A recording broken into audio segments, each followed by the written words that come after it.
Good morning बच्चों। आज date है 17 जून 2021 और हम करेंगे वर्कशीट नंबर 7 जो बेस्ड है रेखाएं तथा कोण, लाइन्स एंड एंगल्स। तो सबसे पहले बेटा हम कुछ बेसिक पॉइंट जो हैं वो कर लेते हैं। फर्स्ट क्या है पॉइंट, बिंदु क्या है बेटा? बिंदु क्या है? जिसका कोई माप नहीं है, केवल स्थिति को दर्शाता है, कोई साइज नहीं है, ओनली पोजीशन। उसको हम एक छोटी सी बिंदी लगाते हैं, उसको कैपिटल लेटर, इंग्लिश का कैपिटल लेटर लिखते हैं किसी बिंदु को दर्शाने के लिए। ओके। सेकंड है रेखा, निश्चित माप नहीं है, जिसका बिंदुओं का एक समूह है जिसके दोनों दिशाओं में बढ़ाया जा सकता है। Line has no fix measurement, a set of points extending in opposite direction. इस तरह से बेटा है एक बिंदुओं का समूह है, सारी बिंदुएं हैं इस तरह से, और जब वो मिल जाती हैं तो क्या बनता है, एक रेखा बनती है जिसे हम ये एरो हेड का मतलब हम इसे इस तरफ भी बढ़ा सकते हैं और इस तरफ भी, जितना चाहे उतना एक्सटेंड कर सकते हैं। इसे हम या तो इंग्लिश के 2 कैपिटल लेटर से या इंग्लिश के छोटे लेटर से, छोटा लिखेंगे तो 1 और कैपिटल लिखेंगे तो दोनों कोनों पे 1-1, XY और X, और इसके ऊपर ये लाइन का सिंबल भी लगाएंगे रेखा का। रेखा का सिंबल क्या हुआ, जिसके दोनों तरफ हमारे एरो हेड तीर जैसे बने होंगे जो ये बताते हैं कि इसको दोनों तरफ से बढ़ाया जा सकता है। अगला है रेखाखंड, नाम से ही पता चल रहा है, खंड मतलब टुकड़ा, रेखा का टुकड़ा। किसी रेखा के एक टुकड़े को हम जिसके 2 अंतःबिंदु हों, अंतःबिंदु यानी अंतःबिंदु जहाँ वो खत्म हो जा रहा है, उसके आगे हम उसको बढ़ा नहीं सकते हैं। Line segment is a part of a line with 2 and points. यहाँ पे खत्म हो जा रहा है, इससे हम बढ़ा नहीं सकते हैं, ना तो इस तरफ ना उस तरफ, दोनों ही तरफ कहीं नहीं बढ़ा सकते हैं। इसकी एक निश्चित माप होती है, 6 सेंटीमीटर, 7 सेंटीमीटर। और इसे हम कैसे डिनोट करते हैं, AB जैसे ये दोनों अंतःबिंदु, और उसके ऊपर हम इसी तरह का एक चिन्ह इसका बना देते हैं। नेक्स्ट है बेटा किरण, जैसे हमने सूरज की किरणें देखी हैं बेटा, ऐसे होती हैं, ठीक है। इसी तरह से किरण भी हमारी होती है।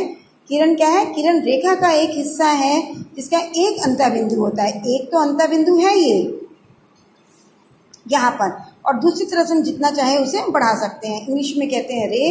अ रे is a part of the line which has one initial point and other and can be extended infinitely. एक तो एंड पॉइंट है बेटा, और दूसरी तरफ से हम इसे जितना चाहे उतना बढ़ा सकते हैं। ओके, तो फिर से एक बार देख लो बेटा, रेखा जब हम लिखेंगे तो उसके ऊपर हमें ये निशान लगाना है जो ये बताता है इसे हम दोनों तरफ से बढ़ा सकते हैं, एक्स की साइड से भी और वाई की साइड से भी, और छोटे लेटर से भी डिनोट करते हैं। रेखाखंड जिसके ऊपर ये निशान लगेगा जिसके दोनों अंतःबिंदु हैं, ना तो आप इसे इस कोने से बढ़ा सकते हो और ना ही दूसरे एंड पॉइंट से। लास्ट है बेटा किरण, जिसमें एक अंतःबिंदु होगा और एक तरफ से हम इसे जितना चाहे उतना बढ़ा सकते हैं। ओके, अब एक हमें बेटा क्वेश्चन दिया हुआ है, एक बिंदु से कितनी किरणें गुजर सकती है। तो मान लीजिए बेटा मैंने ये एक बिंदु ले लिया, तो इससे देखिए हमारी मर्जी है बेटा, हम जितनी चाहें उतनी बना सकते हैं, ठीक है। तो कितनी गुजर सकती हैं बेटा, आंसर क्या हो जाएगा, आंसर हो गया अनगिनत। आंसर हो गया अनगिनत, या इंग्लिश में कहेंगे infinite. Infinite means that can not be counted, हम काउंट ही नहीं कर सकते हैं। ओके, नेक्स्ट है बेटा कोण। कोण हम सभी जानते हैं, एक कोण 2 किरणों रेखाखंडों के मिलने से बनता है। उभयनिष्ठ बिंदु जो होता है उसे हम शीर्ष बिंदु कहते हैं। An angle is form by 2 rays line segments. जब जैसे बेटे देखिए इसमें 2 किरण हैं, इस तरह से 2 किरण मिल रही हैं, तो जहां 2 किरण मिल रही हैं उस पॉइंट को, कॉमन पॉइंट है वो, उसे हम क्या कहते हैं, वर्टेक्स है या शीर्ष बिंदु कहते हैं। इसी तरह यहाँ पे देखिए 2 रेखाएं मिल रही हैं, रेखाखंड 2 रेखाखंड मिल रहे हैं, लाइन सेगमेंट्स मिल रहे हैं, जहां मिल रहे हैं वो क्या है, इसका कॉमन वर्टेक्स है और ये शीर्ष बिंदु, ठीक है। तो हमारा कोण कैसे बनता है, जब 2 किरण मिलती हैं या 2 रेखाखंड जहाँ पे मिलते हैं तो हमारा इस तरह का एक कोण बन जाता है। इसे हमें 3 तरह से हम लिख सकते हैं बेटा, या तो जो बीच में है इसका शीर्ष बिंदु वर्टेक्स है उससे डिनोट कर दें एंगल O, या तीनों पॉइंट से, हमेशा पॉइंट कोने से शुरू होगा और शीर्ष बिंदु जो है वो बीच में ही आएगा। इसे हम एंगल POQ भी कह सकते हैं और एंगल QOP भी कह सकते हैं, दोनों एक ही बात है, तीनों चीजें एक ही हैं। एंगल O एंगल POQ और एंगल QOP। कोण O, कोण POQ, कोण QOP। आपने बहुत सारे कोण के एग्जाम्पल देखे होंगे बेटा। अब जैसे मैं इस कॉपी को ही ऐसे कर दूँ तो देखिए ये भी एक कोण बन गया है, ठीक है ना। इस तरह से आपका दरवाज़ा है, खिड़की है, दो दीवारों के बीच में है, फर्श में, दो कोनों के बीच में, सारे जो हैं वो आपके कोण के ही एग्जाम्पल हैं। नेक्स्ट क्या है, पूरक कोण, कॉम्प्लीमेंट्री एंगल। तो जब दो कोण बेटा होते हैं उन दोनों को मिला के हमारा 90 डिग्री बन जाए, दोनों कोणों का योग कितना हो जाए, 90 डिग्री, ठीक है। राइट एंगल आप लोगों ने पढ़ा है, सीधा कोण 90 है। इसमें दो कोण हमारे पास दिए हैं बेटा, DBC और CBA, और दोनों को मिला के क्या हो रहा है, 90 बन रहा है। तो क्या कहते हैं, complementary angle. Complementary angles, when measure of two angles is equal to 90 degree then they are said to be complementary angle, ठीक है। जैसे बेटा अगर मैं लिख दूं 70, तो 70 और 20 जो है दोनों मिला के 90 है। तो दोनों कैसे हैं, ये कॉम्प्लीमेंट्री एंगल हैं, दोनों पूरक कोण हैं। नेक्स्ट है बेटा संपूरक कोण, सप्लीमेंट्री एंगल। इसी तरह जब दो कोणों का योग कितना हो जाए बेटा, 180 डिग्री, तो उन्हें हम क्या कहते हैं, संपूरक कोण कहते हैं, supplementary angles. When the sum of two angle measures 180 degree they are said to be supplementary. यहाँ पे देखिए सीधी रेखा का मतलब सप्लीमेंट्री है, ठीक है। 180 डिग्री का कोण है ये। इन दोनों कोणों का योग एंगल PQR और एंगल RQS दोनों मिला के कितना है, ये एक सीधी रेखा बन रही है 180 डिग्री की। इसका मतलब ये दोनों कैसे हैं, संपूरक कोण है। नेक्स्ट है आसन्न कोण, एडजेसेंट एंगल। आसन्न कोण कब बनता है बेटा, जब दो कोणों के बीच में, दो कोण तो होने चाहिए और दोनों कोणों का एक ही शीर्ष बिंदु जो है वो सेम हो, वर्टेक्स जो है कॉमन हो, और एक भुजा ऐसी हो जो दोनों कोणों में हो, उसे हम कहेंगे उभयनिष्ठ भुजा। जैसे एंगल PQR है बेटा और एंगल RQS, दोनों में देखिए ये वाली जो भुजा है, ये आर्म जो है दोनों की है, इसके पास भी है और इसके पास भी। तो two angles are said to be adjacent when they have a common arm and common vertex, ठीक है। तो यहाँ पे कॉमन आर्म कौन सी, उभयनिष्ठ जो दोनों के पास है उसका नाम क्या हो गया बेटा, QR। और इसी तरह उभयनिष्ठ कॉमन वर्टेक्स क्या है हमारा, Q, ठीक है। नेक्स्ट पॉइंट जो है बेटा वो है हमारा रैखिक युग्म। नाम से समझ में आ रहा है रैखिक यानी रेखा बन रही है, linear pair, a line is there.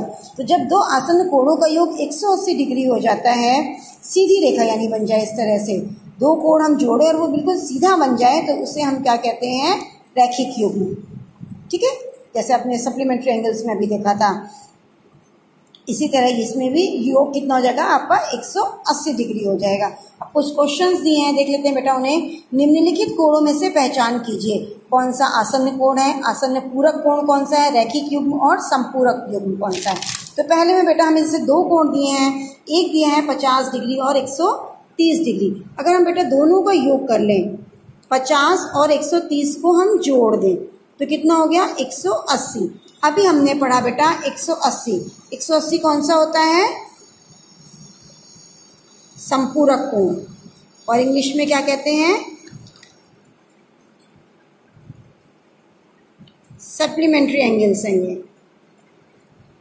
Next देखिए बेटा, इसमें भी हमें दो कोण दिए हैं, दोनों मिला के क्या बन रहा है, 180 डिग्री, सीधी रेखा यानी 180 डिग्री। लेकिन इसमें एक भुजा जो है बेटा ये कॉमन है, कॉमन आर्म दी हुई है और दोनों का वर्टेक्स भी कॉमन है, इसलिए क्या हो गया, हमारे